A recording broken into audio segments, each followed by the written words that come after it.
There is something happening at your window right now that most people will never stop long enough to understand. Not a coincidence, not random. Something older than language. Older than the walls you live behind. Older than the glass that separates you from the world outside. A bird keeps coming back, every morning. Same window, same time. Sometimes it watches you. Sometimes it taps. Sometimes it simply sits there, as if waiting, and you've never known exactly what to make of it. Most people brush it off. A habit of nature, an accident of instinct. But scientists who have spent decades studying animal cognition are now discovering something that makes that explanation feel dangerously incomplete. What that bird is doing, what it knows, what it remembers, what it may be responding to, is far stranger and far more profound than anything most of us were taught to believe.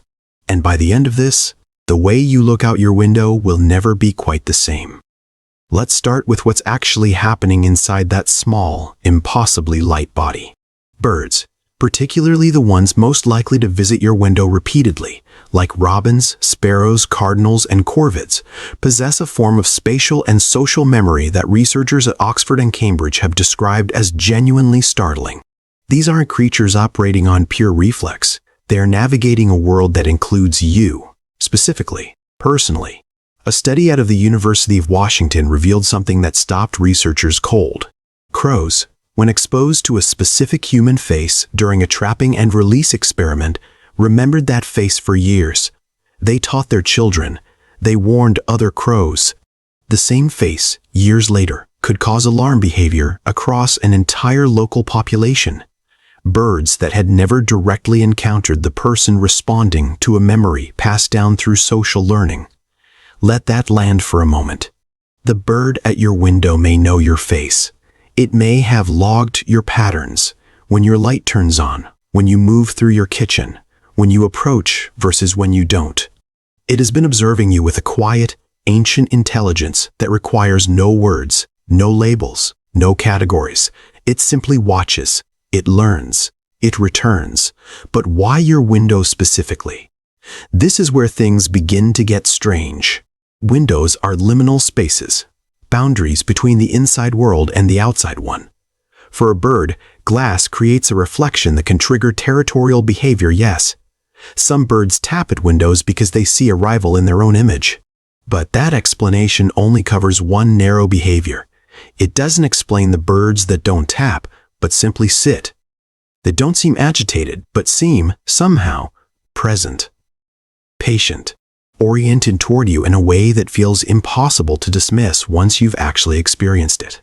Ornithologists use the phrase sight fidelity to describe the tendency of birds to return to specific locations with almost obsessive consistency. But sight fidelity, studied more deeply, is inseparable from something else. Familiarity with the creatures who occupy those sites. Which means your window isn't just a location to the bird. Your window is where you are. And the bird has decided, for reasons we are only beginning to understand, that you are worth returning to. There is a human parallel that makes this feel eerily personal.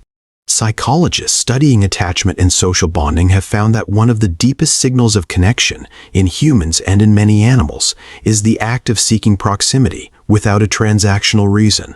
Not because there is food guaranteed, not because there is shelter offered, but because the other presence itself is something the creature orients toward. When a bird returns to your window with no feeder nearby, nothing to gain in the obvious sense, what is driving it? Researchers studying European robins found that these birds would repeatedly return to specific humans, gardeners, walkers, people who sat quietly outdoors, even when no food reward was offered. The birds didn't just tolerate the human presence, they sought it. They would follow at close distance, land within feet, stay for extended periods. The scientist's conclusion was careful but unmistakable. Some birds form something that resembles a social bond with individual humans, not because they mistake them for another bird, but because the human has become, in some genuine cognitive sense, part of their social world. You may be part of a bird's social world right now without knowing it. And that realization should change something about how the morning looks. But here is what nobody talks about: The dimension of this that goes beyond biology, beyond research, beyond the measurable. Across almost every human culture that has ever existed on this planet, birds arriving at windows or circling homes have been treated as carriers of meaning.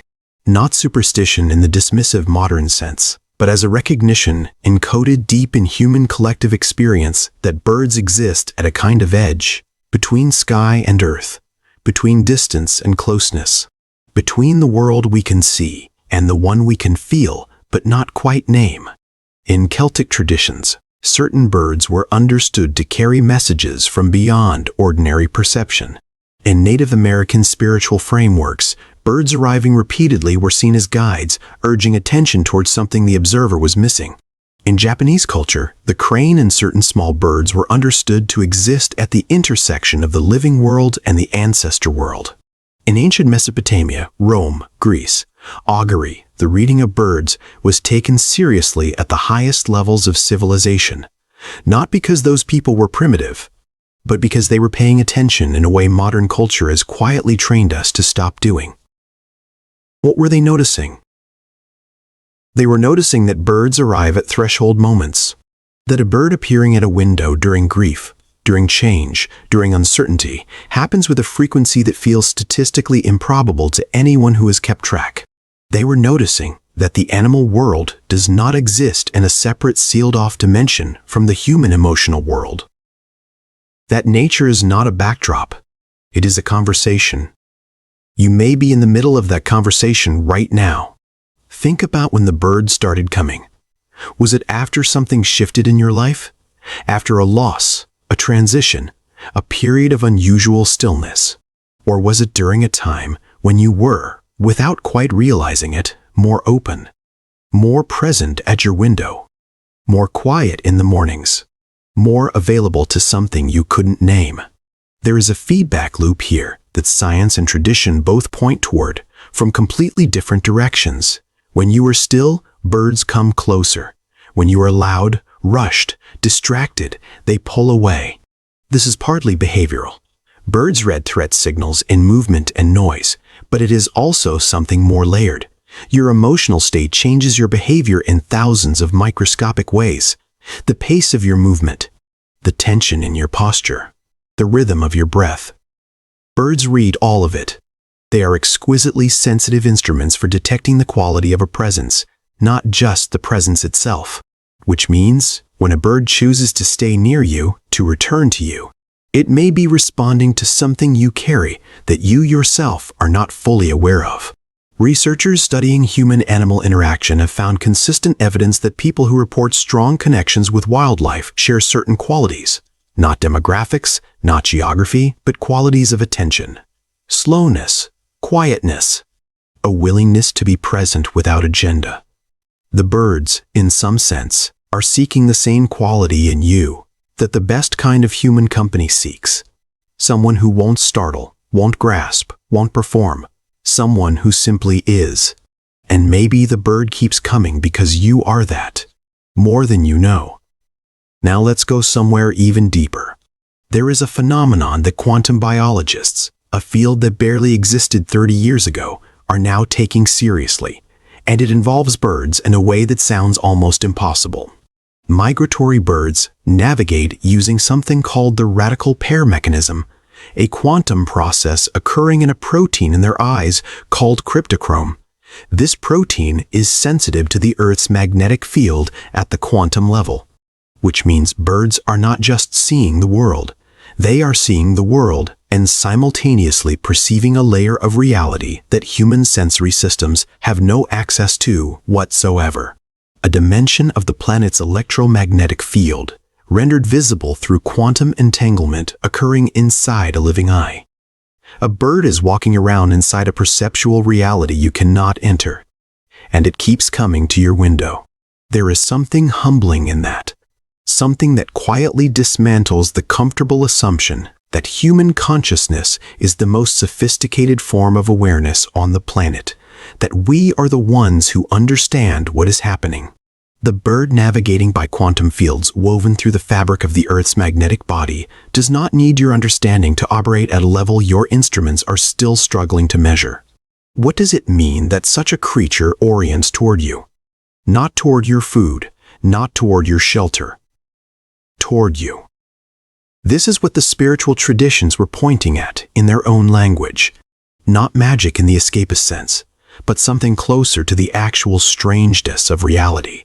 The bird as a kind of reminder that the world is denser, more layered, more alive with intelligence than the ordinary morning suggests. And your window, the place you stand to look out at the day, sits exactly at that edge. There is one more layer, and it may be the one that stays with you longest. Grief researchers and therapists have noted for decades something that patients bring up with striking consistency, that in the period following the death of someone deeply loved, birds appear. Not always, but enough that it has become something clinicians quietly acknowledge. A bird arriving unexpectedly at a closed window, a bird landing nearby during a moment of overwhelming sadness. A bird that behaves in a way so specific, so timed, so impossible to dismiss, that the person experiencing it is left changed. No scientist can explain this. None have tried to, in the peer-reviewed sense. But the people who have lived it, who have stood at a window in the hollow silence of fresh grief and watched a bird land, and stay and look. Those people don't need an explanation. They know something happened. They know the world responded.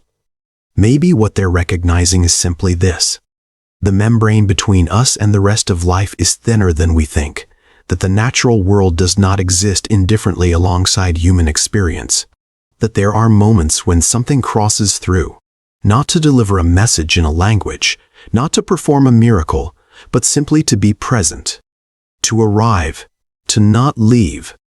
The bird at your window may be many things at once.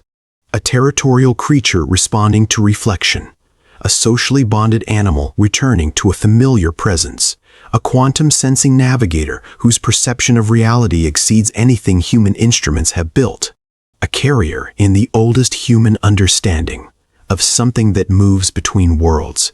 It may be all of these simultaneously, and the only requirement for experiencing it fully, the only thing the bird seems to ask of you, is that you stop, that you go to the window, that you look back, because here is what the morning actually is. Every single day, whether you notice it or not, it is not a transition between sleep and task.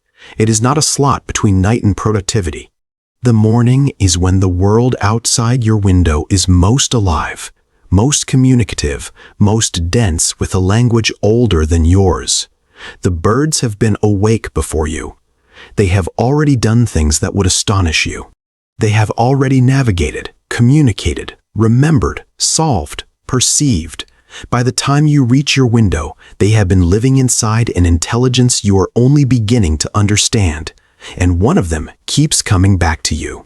Not to every window on your street, not to every house in your neighborhood, to yours, to the glass where your face appears in the mornings, to the place where you stand while the coffee is still hot and the world is still quiet, and you haven't yet decided what kind of day it will be.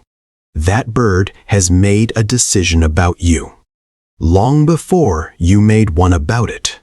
The question the bird never asks, the question it simply lives inside, is whether the human on the other side of the glass is paying attention, whether they feel it too, whether they understand, even dimly, that something real is passing between them, something without a name that both of them carry.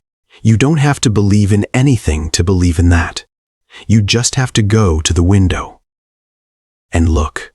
Has a bird ever found you at the exact moment you needed to be found? Tell me what happened. I'd love to hear your story.